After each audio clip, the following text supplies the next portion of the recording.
Do you know the value of a click? Maybe. How about a view or an impression from an influencer or your own social media content? I'm not so sure. You should really check out my friends at Eisenberg. They've got this social index, and social index gives you earned media value of all your KPIs across all the main social platforms, including TikTok. And these values are updated every day. You don't want to be stuck in 2020, do you? Over 1,000 companies have used the social index to understand the ROI of their campaigns. And if you work with a social agency, you should really ask them to incorporate earned media values into your reports. Get your earned media value for social content. Visit earnedmediavalues.com. Again, that's earnedmediavalues.com. For all of us, it's about predicting where the consumer is going and getting half of it right. One of the things we want to do is create ads that don't suck. Embracing change creates great possibility. I'm Alan Hart, and this is Marketing Today. Today on the show, I've got Niklas Bakos. He's the founder and chief strategy officer at Adverty. And on the show today, we talk about in-game advertising and gaming in general, as well as esports. We talk about the types of advertising that's available to the gaming platforms, the difference between mobile and console gaming opportunities, as well as the exploding industry of esports and how to think about that as a marketer. So I hope you enjoy this conversation with Niklas Bakos. Niklas, welcome to the show. Thank you, Alan. It's great to be here. So what is this I hear about a big fat cat? Yeah, my big fat cat. I was against having a cat as an animal, a pet at home, but after 10 years trying to avoid having one, we bought a big fat white ragdoll cat. So it's almost at 8-9 kilograms. So that's a big fat cat. That's awesome. And you are, I think, my first guest from Sweden. You're in Stockholm, right? Yeah. I'm based in Stockholm in Sweden, where we have our headquarters at Adverty, yeah. What led you to found Adverty? Yeah, Adverty, it's a long story that I want to make rather short here today. But I've been active in the mobile gaming industry since the beginning of my career in the early 2000s. And it's been a little bit of a rocky road, to be honest, joining small startups here and there, but also been working at some very big game publisher companies. And after some 15 or so years of working for foreign companies based in Sweden, I really wanted to do something by myself. And I've always been very interested in virtual reality, augmented reality, smart glasses, and things like that. And when that area got really hot in 2015, I started to think about what could be done in that area. And that basically led to Adverty after many beers and meetings, lunch meetings with one of my childhood friends, who's one of the smartest guys I also know. So I needed him for his brain and for him to be funding and founding the company together with me. And we realized that I should really use my expertise, and that lies in mobile gaming and advertising. So we wanted to revolutionize how to make advertising in virtual reality. That was really the first company idea around Adverty, and how we founded the company in 2016. How do you describe, what is Adverty today? What do you guys do? Well, Adverty today is an ad tech company that basically has invented a new advertising method that we, after a few years, realized could be applied on all gaming platforms. The idea is originally coming from how advertising should be done in the field of view, so VR and AR. But seeing those platforms not growing as we expected in 2016, we took the idea, the advertising method that we had created and applied it on the biggest gaming platform, mobile gaming. And that is really what Adverty is today, putting a new type of ads into mobile games as a first approach. And so, like, how do I conceptualize it? Listeners, I'm sure there's many gamers in the listener community on this show, but there's probably some that don't. And how should I think about in-game advertising? Like, what does it look and feel like?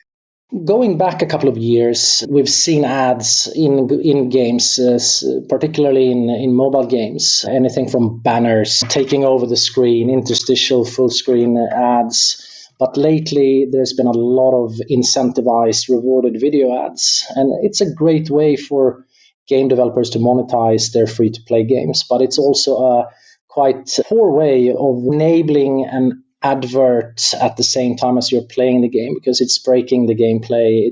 It allows you to pause your gameplay for up to 30 seconds. And that's not really the way gamers want to experience ads. And it's also creating a pretty poor brand safe environment, or having an ad interrupt gameplay all the time. And that is something that we wanted to change, and not getting the ad experience to interrupt gameplay. So we embedded the ad experience into the gameplay. So the easiest way to explain our take of in-game advertising, which we call seamless in-game advertising, is very much the out-of-home experience that you see today. You're walking around in a real world, and billboards, posters, advertisements around your everyday life. And that's how we do it in-game. So we allow game developers to put billboards and posters and basically any object of their liking to have an advert on them.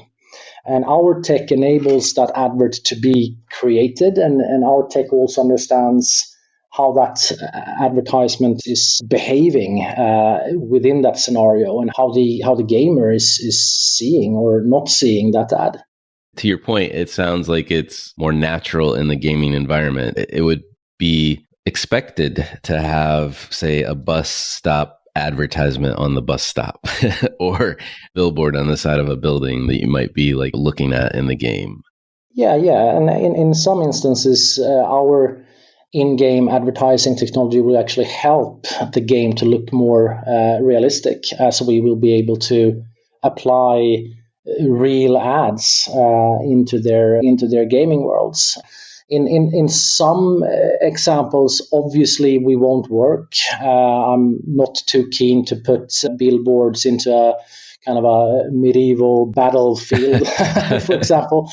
But there's so many good games out there. There's so many genres and categories that will fit nicely into what we're doing. So I'm not afraid to not being able to approach every single game out there. So it's a big grab for us, and thousands of apps on Google Play and Apple App Store to integrate with.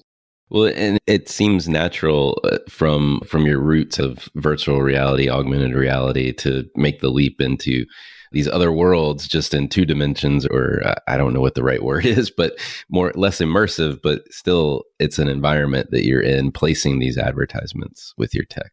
Yeah, exactly. And mobile gaming now is by far the leading platform in terms of everything, I would say. The reach, which we are so dependent on, reaching eyeballs, that's obviously the first priority for any advertiser. They want to reach their target audiences, and they want to do that in scale.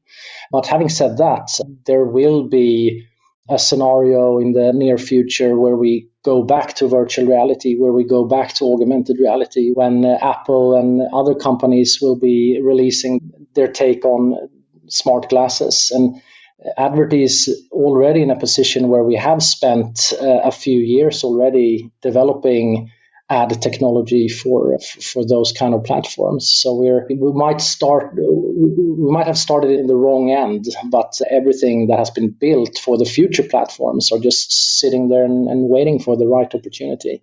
And until then, it's mobile games. It's going to be other platforms like console gaming, most likely. And I'm also personally very interested in how streaming gaming would look like in the coming years, especially when 5G is released broadly in the global markets. Besides just placing the ads and managing that logistics and the tech behind that, you're also focused on measuring it. And you've got this thing called the brain impression algorithm. Tell me what that is.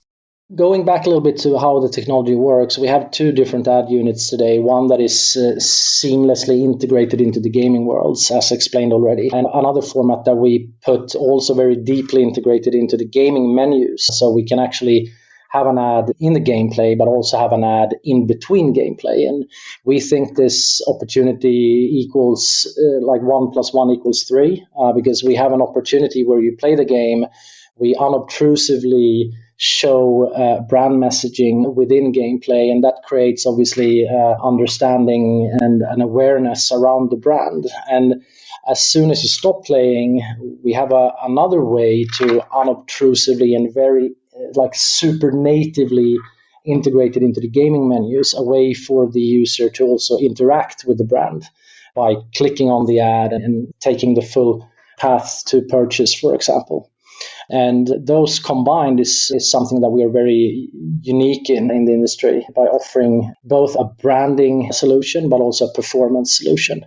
And independent on where you want to advertise within Adverty, it's always about measuring everything. And especially within brand advertising, you need to be able to go back to the advertisers and let them know about the viewability, about the in-view time and things like that. And the good thing with digital advertising is that we have the opportunity to measure everything. Compare us, for example, with out-of-home advertising. You have a great opportunity, obviously, out-of-home with massive billboards, etc. But you can't really measure anything. You can only go with some assumptions on people walking past that sign or things like that. But with our solution, we can measure every millimeter, basically, and go back to the advertisers and saying that this is the viewability of that particular sign. And for the impression you paid for, you actually got your ad visible for 23 seconds, for example. So that's amazing measurements to be able to feed back to advertisers.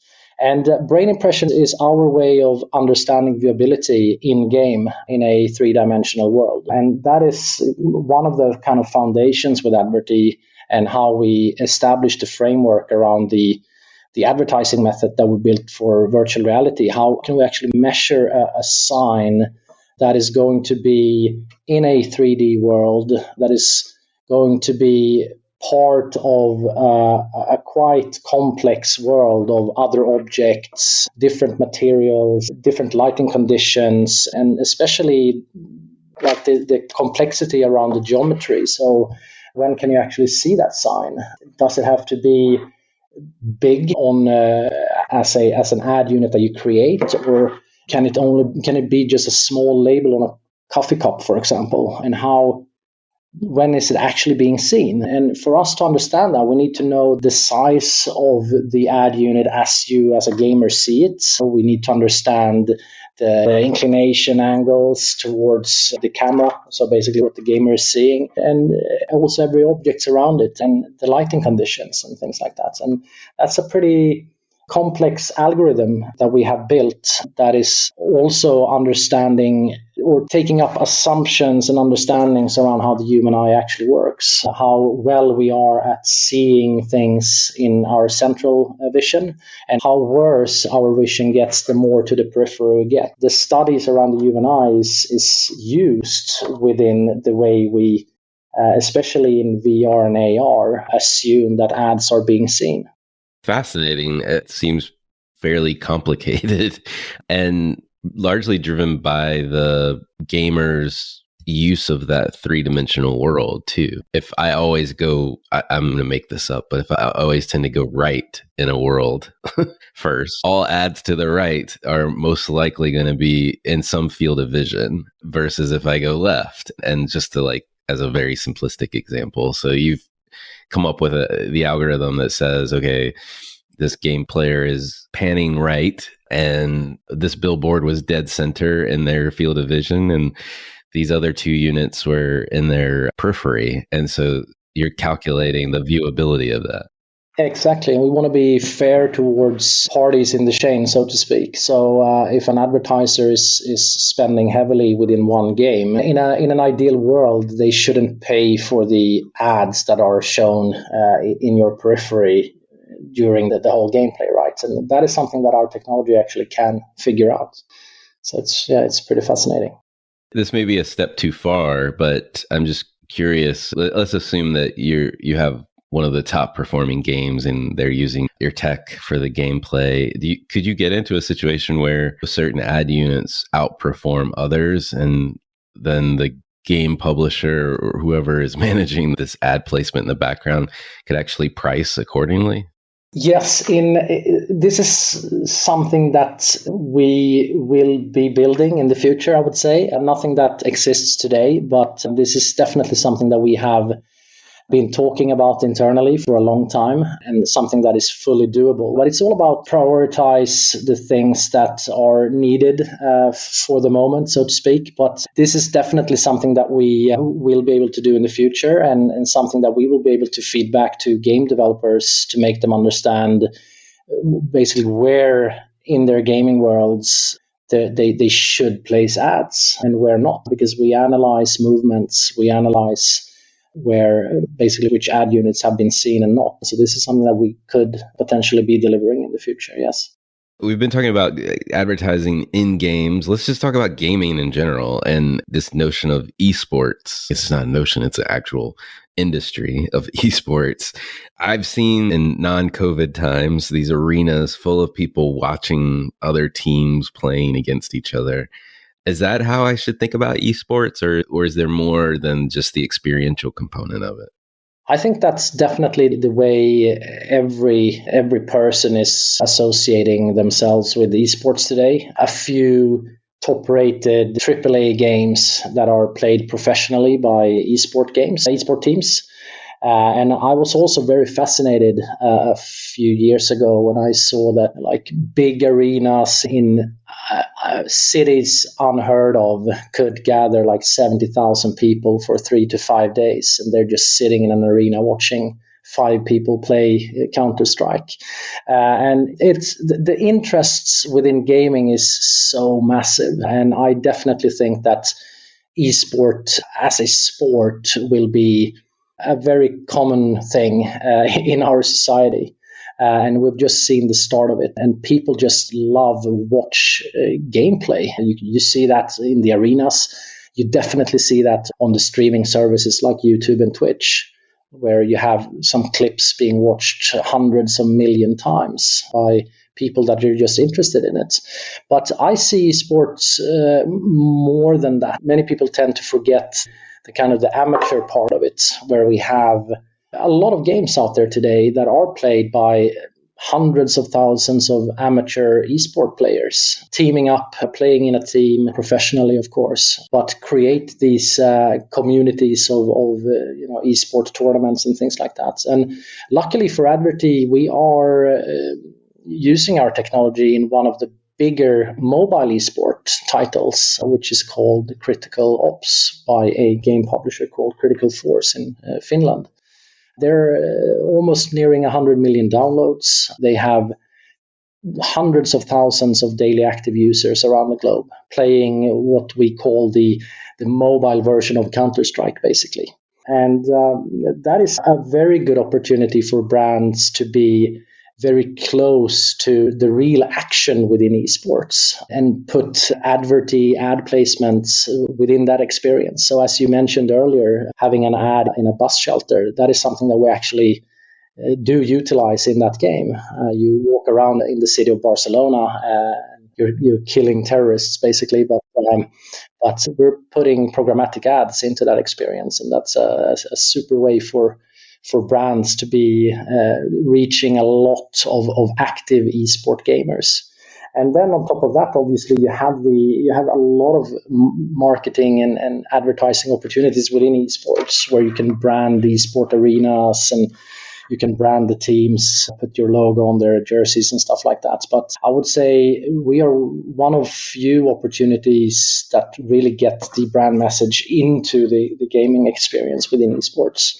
And that I think is something that will just grow in the coming years. It wasn't until my daughter, she's now 13, but she's been watching YouTube gameplay for various games that she's into. I think now, I may have this wrong, but I think she's still into The Sims right now. And so watching YouTubers play Sims for literally hours. And I was like, wow. And then for Christmas this past year, asking for a sweatshirt that was branded by one of the the gamers. I was like, wow, there's not just watching endless streams of people playing games, but now these YouTubers or folks on Twitch are monetizing the opportunity for themselves as well through merchandise and other things.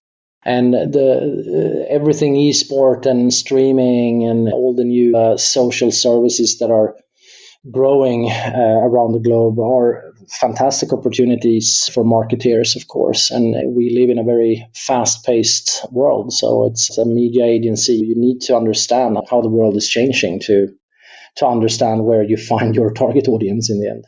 You talked about critical ops and nearing 100 million downloads. That's a lot of potential users. If I think about esports as in a broader sense, not just the arenas where you've got many thousands of people congregating, and obviously there's probably broadcast opportunities there too, but like just the amateur gaming component of reaching millions versus thousands, that's a huge difference. It is. And I think that's the great thing about mobile gaming. Yeah, the reach is so much bigger than other gaming platforms. You can't really compare a mobile game to a console game today. If you remove the kind of the top 5 games like Fortnite, that has a massive user base, obviously. But middle-sized mobile game is reaching more users than the top console games for sure. And in the end, that's what you want. You want to please the advertisers with a good reach, right? If you're thinking about like examples, you've highlighted some examples already, but like either examples of in-game or esports marketing that people are doing and doing well in your mind, what comes to mind?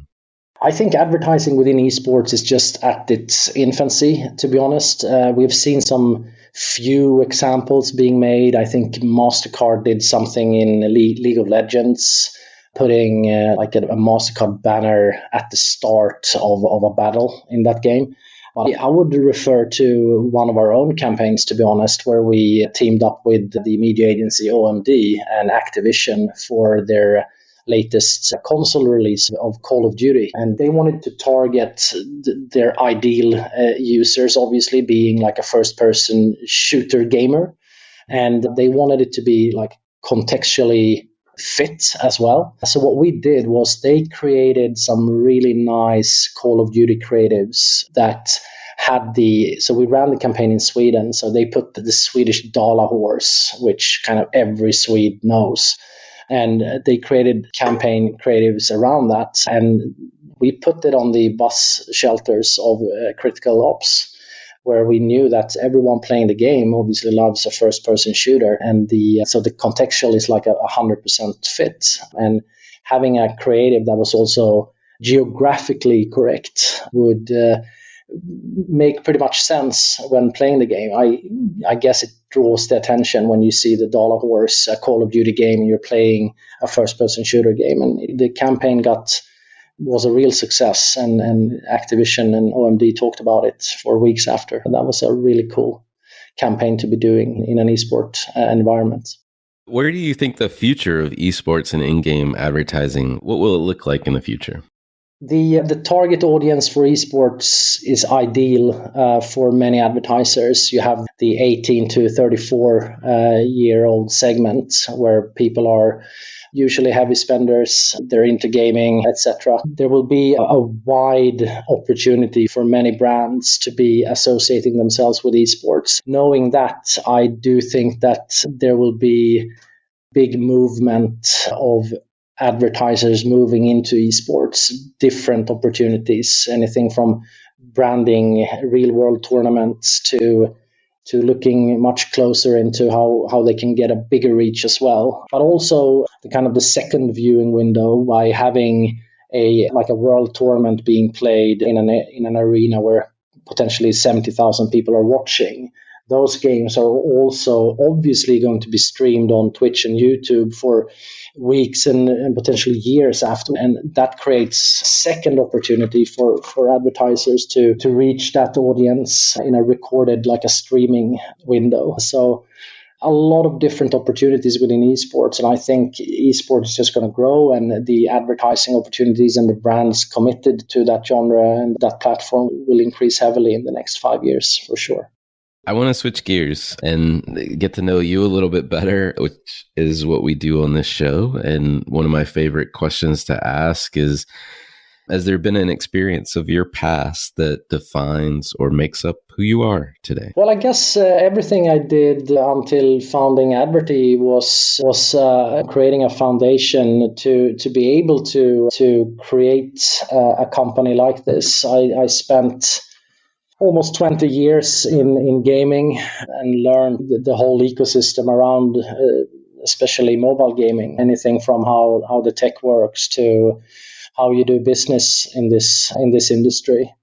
And having an own interest in technology, everything basically is summed up to creating and founding Adverty. So I've been, in my whole career, very niched into gaming, especially the kind of the marketing and the business development around it. But I come from a technical background, and I started my career doing technical things. So it all ended up pretty nicely in getting an opportunity to create this company and hopefully seeing it become bigger. I think we're just in the starting points of Adverty today, where we are enabling a new media platform and making sure that there are technology available for gaming as a media channel to hit the world. And when it does, it's gonna go fast, because gaming is already so big, reaching 3 billion people today. So we're just waiting for the technology to be recognized and gaming as a whole to be considered a media platform for the future. What advice would you give your younger self if you're starting all over?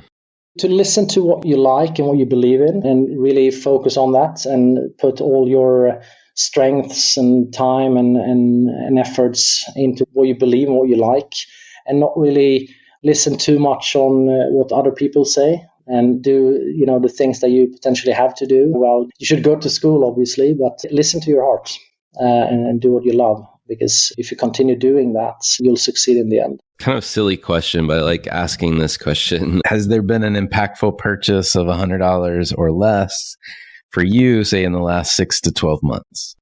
I think I'm going to put a silly answer into this one. For the first time ever this winter, I bought these winter gloves that has this special kind of textile on the fingertips, so you could actually use your phone with the gloves on. And I've known about that for years, but this was the first time I actually bought a pair, and they were good. I just love being able to put up the phone there and not having to remove the glove to do some quick emails or stuff like that. So yeah, that's it for sure. I had a similar situation too, where I've known about those for years, never for whatever reason purchased a pair, but did this past winter as well, and it's a game changer. Yeah, it is. Should be on every glove out there. Exactly. A couple more marketing type questions for you. Curious if there's like brands or companies or causes that you follow or you think other people should be taking notice of. Personally, I'm pretty snowed into what I'm doing at work. So I spend a lot of time within the gaming industry, of course, and I'm still amazed about this industry, to be honest, how big it has become. I remember doing mobile games in the year of 2001 or something like that. And at that time, I think we had 3% of the Western world population playing mobile games. And people were laughing, obviously, when we talked about doing a game on a very small mobile phone. And today, it's mass market, 65% or more playing games on your phone. And the industry is generating hundreds of billions in revenue now every year. I like the fact that it enables anyone from obviously those big publisher houses, but also small indie studios that can within a few months create the most wonderful game out there. They have the opportunity to release it on a global scale. And if they've done their work correctly, they'll be awarded with millions of dollars in revenue. And I think there are very few industries where you, as a 1 to 3 person company, can go out on a global scale and create a product that makes you a lot of money. And even though the industry has matured in the last years, there's still on a weekly basis an opportunity for a new small indie studio to go out there and release a game that becomes a top 10 game for the moment and make them millionaires, basically. That's something that I admire a lot. Last question for you. What do you think is the largest opportunity or threat to marketers today? Well, I wouldn't do my job if I didn't say that marketeers should start looking heavily into gaming. It is the newest, the biggest, and the coolest media channel out there, but it's still unheard of for so many marketeers out there. So gaming is the biggest opportunity for marketeers. The biggest threat is definitely the fact that the world is moving very fast. And what I mean with that is that if you're a marketeer, you need to understand what is happening out there in the world, where people are spending their time and what they're doing. You need to be aware of trends. You need to be aware of new social medias and things like that. If you are still spending on TV, print, and traditional internet-related services, you're easily 5 years behind in where you could be at the moment. Having your eyes opened and invest early into new opportunities, you'll be able to reach audiences in a new way. And being first could be a big win for marketeers. Well, Niklas, thanks for coming on the show and giving us like the overview, if you will, of esports and gaming. Thank you. Thank you very much, Alan. My pleasure. Hi, it's Alan again. Marketing Today was created and produced by me, with support from my team and podcast editors, sound engineers, and writers at Share Your Genius. Find them at shareyourgenius.com. If you're new to Marketing Today, please feel free to write us a review on iTunes or your favorite listening platform. Don't forget to subscribe on marketingtodaypodcast.com and tell your friends and colleagues about the show. I love to hear from listeners. You can contact me on marketingtodaypodcast.com. There you will also find complete show notes, links to what was discussed in the episode today, and you can search our archives. I'm Alan Hart, and this is Marketing Today.